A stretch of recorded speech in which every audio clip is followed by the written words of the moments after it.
Programang ito ay rated SPG, striktong patnubay at gabay ng magulang ang kailangan.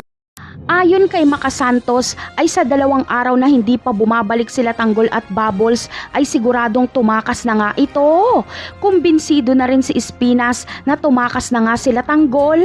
Kaya ipinag-utos niya ng tapusin ang mga kaibigan ni Tanggol kapag hindi pa bumalik sila Tanggol sa araw na ito. Sa kabilang banda naman ay hindi basta-basta matatakasan nila Tanggol si Ramon. Agad kasing napalibutan nila Ramon ang buong hotel. Kaya kailangang harapin na lang nila Tanggol ang mga kalaban. Ngunit malakas ang puwersa ni Ramon kaya walang panalo dito sila Tanggol. Hindi kasi maubos-ubos sa mga tauhan ni Ramon. Kaya naman, kapag masukol ni Ramon sila Tanggol, ay isasakripisyo ni Mokang ang kanyang sarili. Papatakasin niya sila Tanggol at babalik siya kay Ramon. At nang sa ganon ay matigil na ang kaguluhan na ito.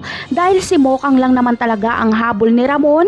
Sasabihin ni Mokang kay Ramon na mga kaibigan niya lang ang sumagip sa kanya. Hindi niya rin sasabihin ang tunay na pangalan ni Tanggol para hindi ito makilala.